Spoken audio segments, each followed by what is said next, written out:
Get this. Adults with financial literacy skills have 82% more wealth than those who don't. From swimming lessons to piano classes, us parents invest in so many things to enrich our kids' lives. But are we investing in their future financial success? With Greenlight, you can teach your kids financial literacy skills like earning, saving, and investing. And this investment costs less than that after-school treat. Start prioritizing their financial education and future today with a risk-free trial at greenlight.com/get-started. That's greenlight.com/get-started. Almost there. Dude, stop shoving Walk me. faster then. And Stop it. we're here. Okay. Finally. All right. New policy. Eli doesn't get to blindfold us no matter what. Like, actually, how was that not always excellent. the policy? This seems I like like a big oversight. Okay, what did you want to show us, Eli? Right? Great question. There. There in the Starbucks, Noah sitting by himself. Yeah, that's right. But don't worry. He doesn't think he's going to be alone for long.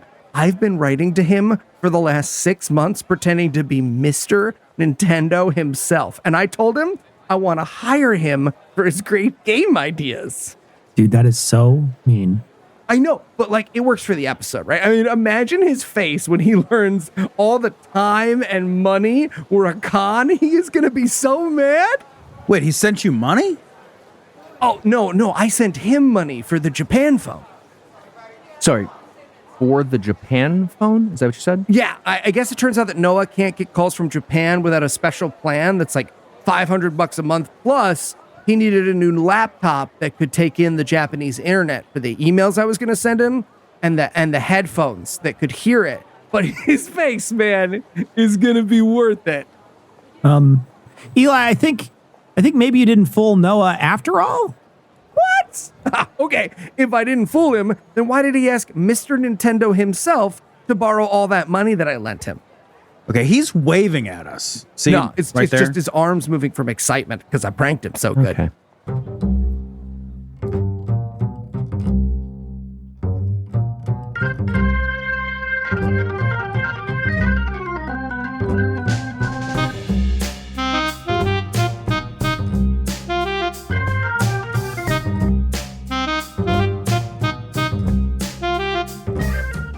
Hello and welcome. Citation Needed, a podcast where we choose a subject, read a single article about it on Wikipedia, and pretend we're experts. Because this is the internet, and that's how it works now. I'm Heath, and I'll be hosting this shindig. It's about mining. yeah, We're going to no, be talking yeah. about Oh, okay, there we go. All right. Woof, crushed that. And Woof. I'm joined by the gold, silver, copper, and tin of the podcast. In alphabetical order, that's Cecil, Eli, Noah, and Tom. I'll let you guys figure out who got what. Well, fool's gold technically isn't gold, though. I don't think that's... And I happen to like a little silver in my beard. It says, my stem cells have the courage to do what I won't. Jesus Christ. Don't worry, most people won't get that Bud joke. Dwyer? Jeez. I will definitely take copper, and I mean that. I will sell your wiring for scrap while I'm house sitting. It's true. Well, I wrote in last, so I got tin. A metal so shitty we don't even make tin foil out of it. But yeah, okay. That's fine. That's fine. All right. Tin, what person, place, thing, concept, phenomenon, or event are we going to be talking about today, Noah? Today we're going to be talking about the Great Diamond Hoax of 1872. And do you have any bibliographical announcements before we start with that? I do, as a matter of fact. Yeah, incidentally, this was a suggestion of a listener. The Wikipedia article on it is like 50 fucking words. There's nothing there. So I lead heavily on a story that I read in Smithsonian Magazine that filled in a ton of the details. All right. And why did you pick this story? Because it is so obviously a story that belongs on this podcast that when I learned about it, I had to like triple check to make sure we hadn't already done it. All right. So, where do we start? Okay, so geographically it starts in San Francisco, but culturally it happens at the tail end of a series of major mineral discoveries that had embedded the idea of overnight millionaire firmly in the minds of Americans. Okay, to be fair, Noah, America as a concept was founded as a get-rich-quick scheme Yeah. that later turned into It a was. 200-year-old Ponzi scheme. So No, that's true. That's, yeah, so fertile Reserve, ground exactly. for this to grow in, right? So you've got the original miners, 49ers, and the California Gold Rush starts in 1848 and lasts through the 1850s. But right on the heels of that, you have the Nevada Silver Rush, because they're the second best state. That goes through the 1860s. And though it's on a different continent, the discovery of several major diamond mines in South Africa in the late 1860s helped to fuel this fever for mineral speculation into the 70s. And since people are, generally speaking, bad at thinking, many of them figured that it stood to reason that if America already had a gold rush and a silver rush, it was due for a diamond rush any day. Yeah, no, it's like how red is due on this roulette. Yes, for exactly. sure. Exactly. Okay, I've actually heard this argument. A friend of mine was like, listen, I've got the perfect system. If you keep betting on red and you double it each time you lose, you can't lose. Right? Yeah. But it's crazy. I mean, if it was a gold rush and then a silver rush, shouldn't they have been expecting a bronze Yeah, rush? right. It's Exactly. just silver. Yeah, they should mine some bronze. Yeah. Exactly. It's an alloy. Yeah, you have to have brass. Thank you. That's why I So- did copper and tin earlier. The answer key was the beginning. Podcast listener, you're not going to hear it, but Heath will be angrily mumbling the process for creating bronze It's in the copper and tin. background of the rest of this podcast. The end of the description. Now, Copper and tin. so Fuck I you. should point out, of course, that some legitimate fortunes were made during this period, obviously, but they were the exception, not the rule. Most often, people were chasing rumors, folklore, and wishful thinking. Yeah, and now when we do that, we call that Bitcoin mining. But Yeah, essentially- right. No, still mining, just a different subject. Yeah. So the Smithsonian article cites a great example that is apparently pretty standard for the time. A bit of silver was discovered in the Pyramid Mountains in New Mexico in 1870. The Tucson Weekly Arizonan describes it as follows, quote, "The greatest treasure ever discovered on the continent and doubtless the greatest treasure ever witnessed by the eyes of man," Jesus. end quote. A consortium of overfunded bankers and investors swarm in to get a stake in it. Hundreds of thousands of dollars are pumped into the operation, and the whole mine eventually churns up about a belt buckle's worth of silver. Jesus. Well, okay, but if those investors would have spent some time developing their downline, I would guarantee that they could have gotten more wealth out of the Pyramid Mountain. Guarantee. Okay, I just want to say the specificity of that joke tells me that Cecil has a family member with a garage full of Thrive, and it makes me sad. It Or makes me parents with a sad. garage full of Amway at some point in his life, yeah. I feel like Cecil just showed up and was like, no, give me the fucking golf clubs. I'm taking these. Not all the failed endeavors were fueled by naive enthusiasm. Some of them were fueled by con artists. The U.S. had, if you can believe this, even fewer regulations on investments back then than we have now. And since most of this shit was a going negative on... amount of Right, it's pretty much. Yeah. The mines would tax Congress, actually. Yeah. And most of this shit's going on like a whole continent away from the seat of the federal government. And, you know, the California state government at this point is a couple decades old, still getting its feet under it. So it's super easy to get away with swindling would-be prospectors. On top of that, most people looked at prospecting as little more than glorified gambling. So the more prudish Protestant work ethic-minded folks loved to see prospectors get swindled. Okay. And I hope to prove with this essay that that's something we share with our forebears. Listen, being Protestant is literally glorified gambling at the highest level. Well, that's fair. So enter into this situation one Philip Arnold. So Arnold was born in 1829 in Elizabethtown, Kentucky, and literally every source I saw on this pointed out that that's the same county where Abe Lincoln was born. According to his wiki bio, he was, quote, "a poorly educated hat maker's apprentice," end quote. An interesting phrase. Well, I cannot imagine what poorly educated means by the standards of the 1830s. But he seems, based on the historical record, to have at least been medium smart, right? Like, so he was smart enough to get out of fucking Kentucky, but not smart enough to stay in. He was a poorly educated hat maker's apprentice. Would he just start making a hat and occasionally wind up with a pair of slacks? Like, what was happening? What that would be. I'm sorry, but this seems like a really specific thing to have to apprentice in. Like, just hats? If he wanted to branch out into gloves and jackets, did he have to get a new certificate or something? What the fuck does Whole new occupation. Yeah, milliner, they called him. Those used to be a huge fucking thing. Jesus. So after a stint in the army during the Mexican-American War, he heads out to California in 1849. right as gold rush fever is sweeping the nation. Now, we don't know much about his activities at this point, but we do know that A, he made enough money to go back to Kentucky, buy a farm, and start a family, and B, that he doesn't appear to have ever found any gold. So, given what we know about his later business ventures, it's easy to speculate that there were some conning people that happened in this part of his life. But just to be clear, that's just speculation. Yeah, maybe he ran a very successful, sometimes a hat shop. We don't know.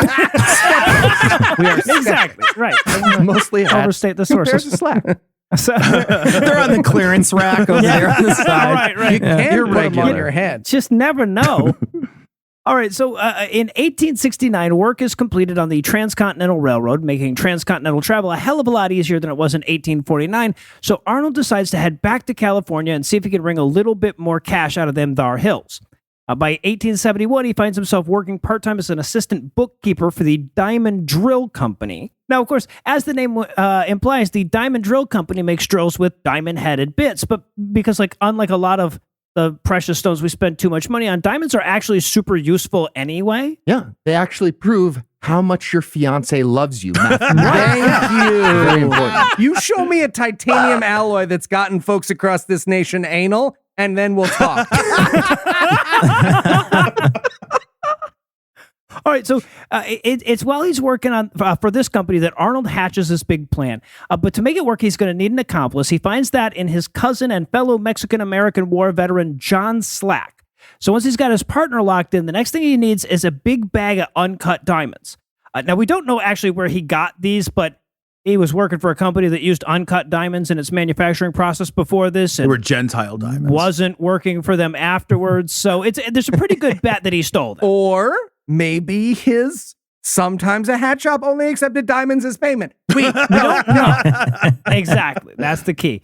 Now, the next thing they need, of course, is a mark. And for this, they chose prominent businessman George D. Roberts.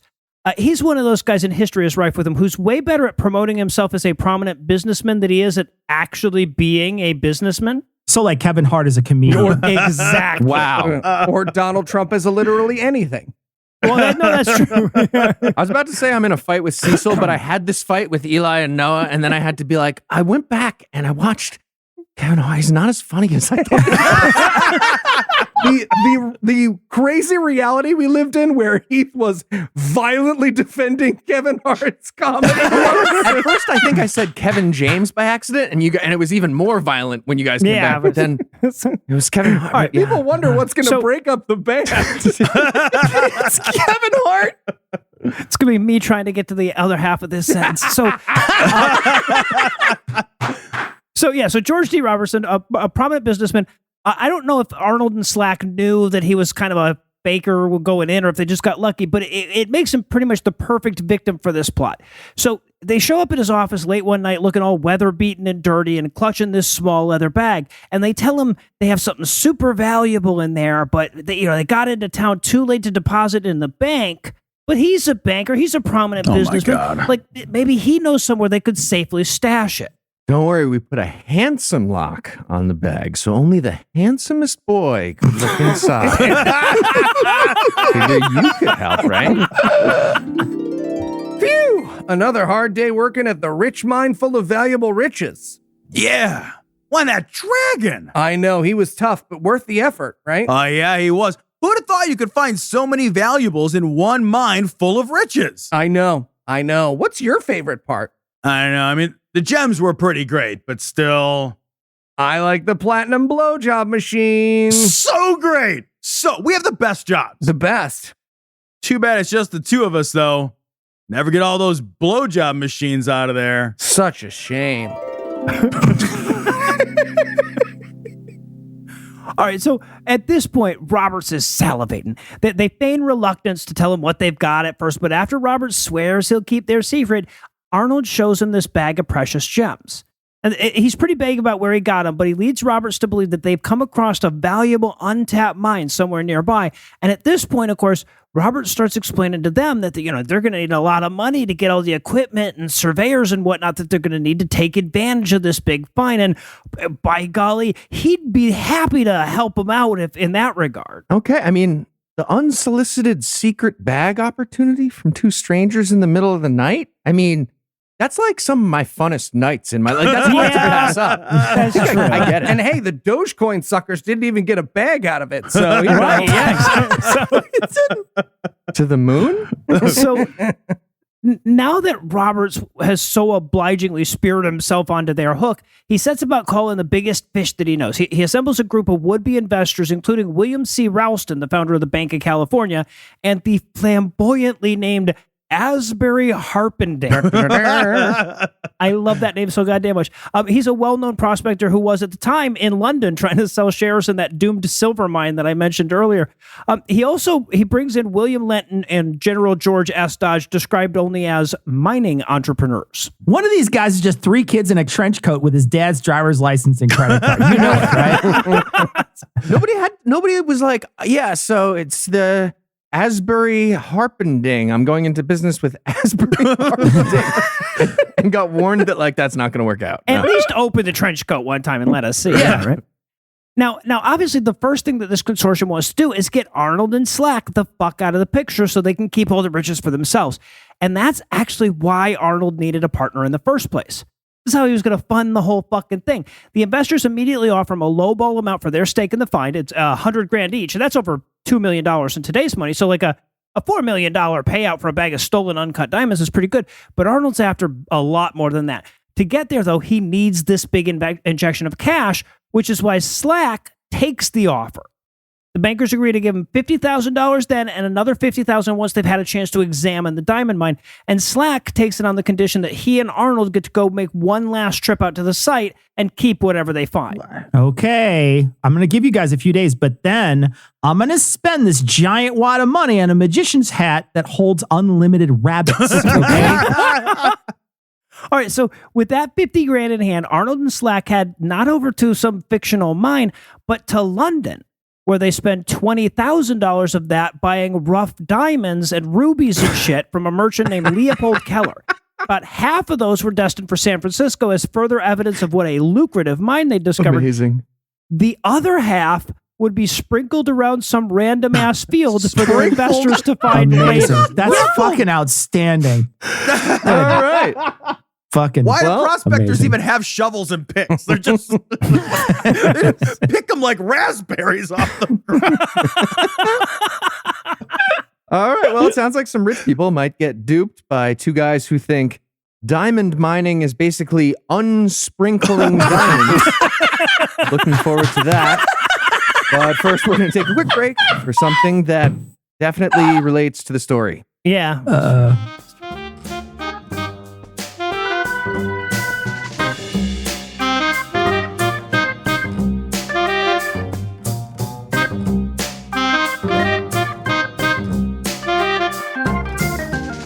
Gentlemen, thank you for coming on such short notice, but if what this speculator says is true, this may be worth your time. Bozo. Right. Yes, I'm Bozo the Clown, and I believe I may have discovered a source of near infinite wealth. Your ears. What? Where did that come from? It came from your ears, sir. I believe that there may be, again, a near infinite supply back there. But that's like a silver dollar. You could destroy the economy with that. I know. That's why we must use the utmost caution. Have you consulted an expert on this? Indeed we have. Dr. Bing Bong. Who wants a balloon animal? Dude. No, this is the other thing. Oh, right. Sorry. I mean, gentlemen, we believe this money may come from the birthday boy spot. In children, the spot is only accessible on the aforementioned birthday. But as we grow into adulthood, spot softens and becomes accessible at all times. My God. Imagine the possibilities. Now, my colleague and I believe that we can fully explore this phenomenon and, of course, make all of you very rich in the process for an initial investment of $300. $300 plus bus fare. Yes, plus bus fare. Now, gentlemen, what say you? Oh, we are in. Here. Indeed. Great. Now, who wants a balloon animal? Can you do a sword? It's not a, Yes. I want a puppy. it's like a snake with a bow tie. I can't do a puppy.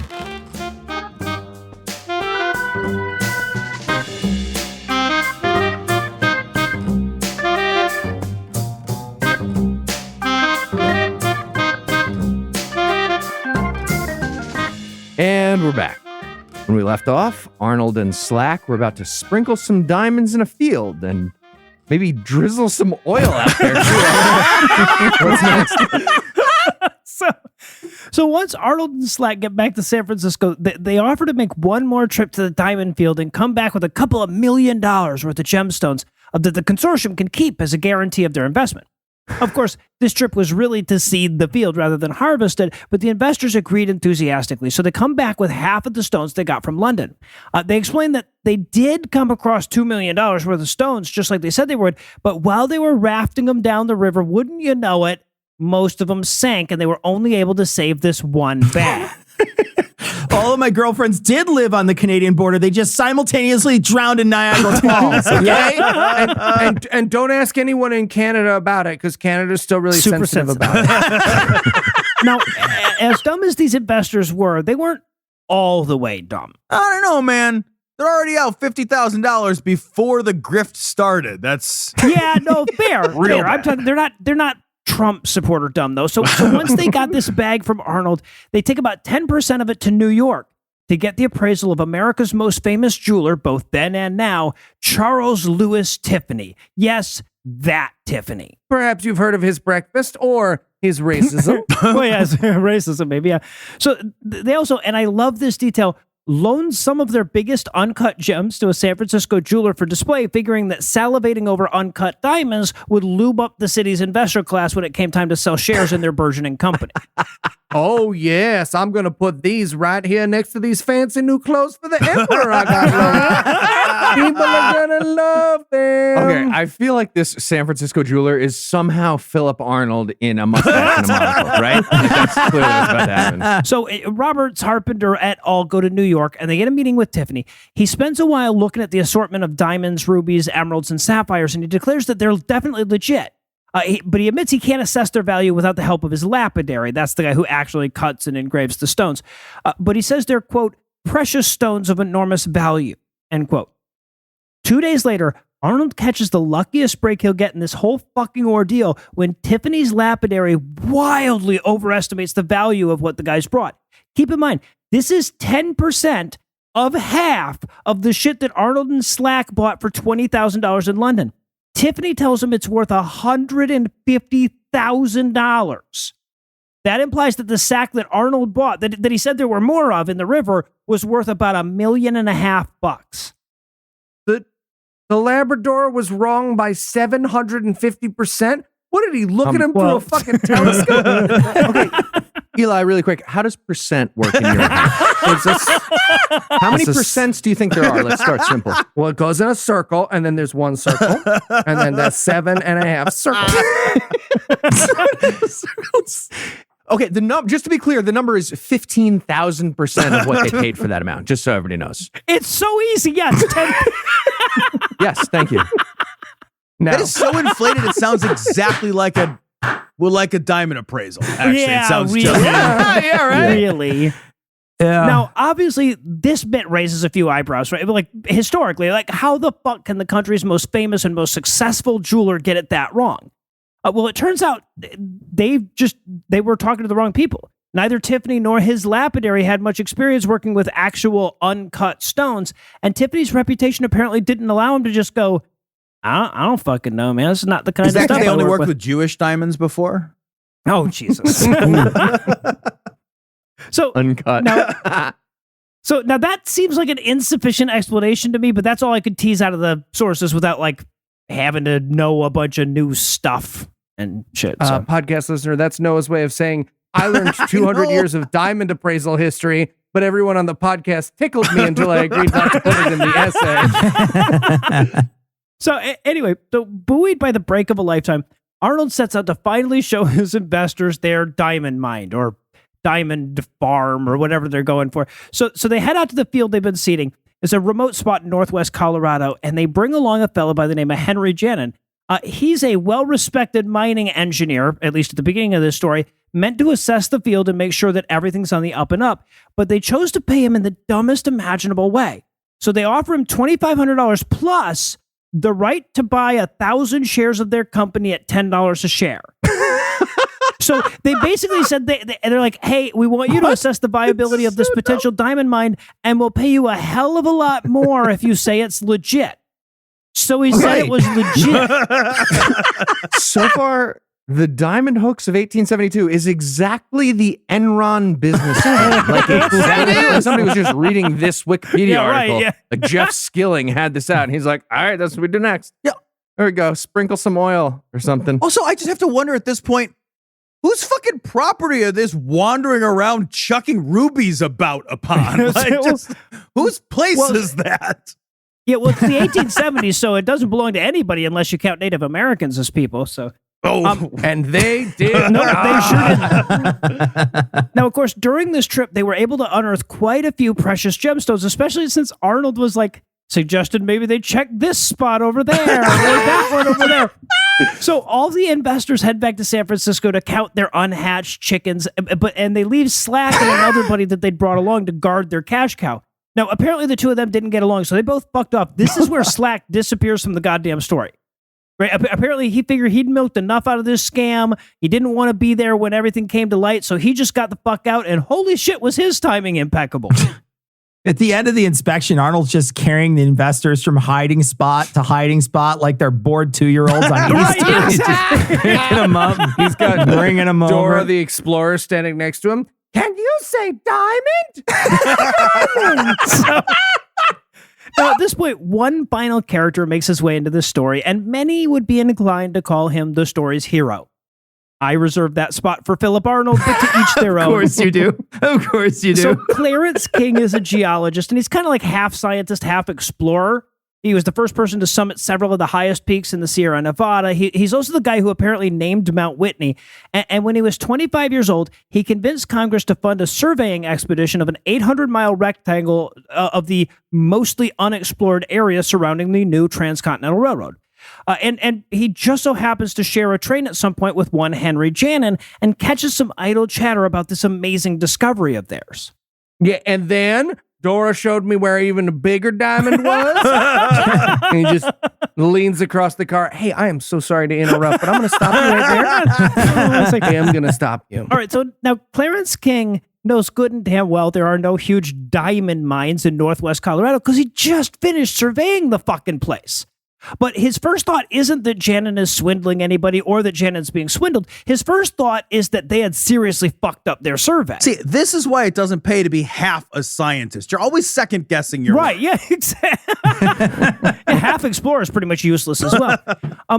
So it's so around there. It's a terrible multi-class. Can I just say that? It's a terrible multi-class. All right, so he talks with Janin, and even though the guy's obviously not going to tell him exactly where the diamond field is, King knows the area well enough that he figures it out based on what Janin does let slip. So he and his team head back out to give the area another somewhat more thorough perusal, and this time they find diamonds, rubies, and sapphires that are like fucking sticking out of the ground like an Easter egg hunt for toddlers. Okay, guys, moving forward, we need an icon system for precious jewels on the maps, okay? I cannot believe we missed this. Right? We look like an idiot. So right away, King knows something's fishy. First of all, it's impossible that they would have missed a rich-ass field of precious gemstones like this the first time around. But also, the gems weren't where gems go. Right? Like, they didn't seed this place well. For example, his guys noticed that there were a lot of rubies in anthills. But only in the ones that had clearly been disturbed by human footprints recently. They only found stones in soil that had been recently disturbed, obviously, and wherever they would, this is so fucking lazy, wherever they found a diamond, they would also find a small pile of rubies near it. So everything about it is suspicious as hell. So to confirm that it's a hoax, they dig this big-ass trench and they find out that, sure enough, all of the precious gemstones are within the first foot or so of the soil. Hey, boss, maybe the mole people already got to the lower ones. Maybe that's why. I don't think we missed them. I love that also embedded in this is that very clearly none of these prospectors like know where diamonds or rubies come from. Like, nope. None of them were just like, it's literally impossible there'd be just diamonds just in a field. Like, it's not how diamonds work. None of us, did none of us know how diamonds work? Right. None of us. I feel like at the time nobody did, but I could be wrong on that one. I wasn't allowed to use my 200 years of history there. Nobody wants to be the first guy to be like, I'm pretty sure diamonds don't grow like strawberries. But then if they do, look, diamonds don't grow like strawberries still. You don't want to be that Right. guy. No, that's fair. There's a trail of candy leading to each pile. All right, so on their fourth day at the site, a guy by the name of J.F. Barry shows up. He asks what they've been doing. Now, apparently, he's a diamond dealer from New York. He'd also heard about this big diamond mine, and he'd set out to find it, and he'd been watching them through a telescope for the last couple of days. So one of King's men blurts out the whole fucking story, to which Barry is reported to have said, "What a chance to sell short on the stock." Wait, how can any normal conversation come out of, I was watching you through a telescope for a couple of days? I mean, you were yelling, but our talk was pretty normal. Cecily. It wasn't extraordinary. All right, so King decides he needs to make this information public right away. The next morning, even before sunrise, he and one of his guys sets out towards San Francisco to see if he could, in his own words, quote, find out the status of the company and prevent, if possible, further transactions in the stock, end quote. So as soon as he gets to San Fran, he sets up a meeting with the investors in Ralston's office at the Bank of California, and he explains everything he and his team learned. And then he reads a letter that he intends to publish the following morning about how they'd all been the victims of fraud. Okay, hey guys, let's consider this my letter right now that every single NFT is a fraud. It is a stupid, stupid fraud. Except for the one of me licking Ray Comfort, which is a great value. Yeah. Never went to bid on it. All right, so all these fat cat investors take this all in.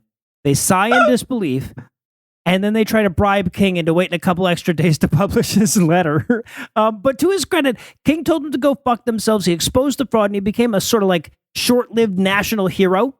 The papers obligingly made him the symbol of integrity, and they wrote these hagiographic editorials about the powers of honest science over con artists and liars. He even wound up friends with Teddy Roosevelt over the whole ordeal, and died penniless because, he had all the integrity. But Yeah. what? Yeah, right. That's why you buy some GameStop, idiot. Right? But whatever happened to the real hero of the story? Well, Arnold made it out. After the trip to the seeded field, he collected another $150,000 and dipped the fuck out back to Kentucky. Yes. So good. What? So he gets back to Kentucky, buys a 2-story house, 500 acres, puts it all in his So he wife. still has $149,000 left, right? Is what you're saying. Exactly. No, he puts And those are everything in in his today's wife's name. prices. But so he puts everything in his wife's name, and then he lives happily ever after. He was eventually indicted by a grand jury in San Francisco, but apparently the indictment was quashed by the investors because they didn't want a whole bunch more press about how easily duped they were. And when news of the indictment reached him in Kentucky, he told the local paper, quote, "I have employed counsel myself, a good Henry rifle." Jesus. End quote. Lovely.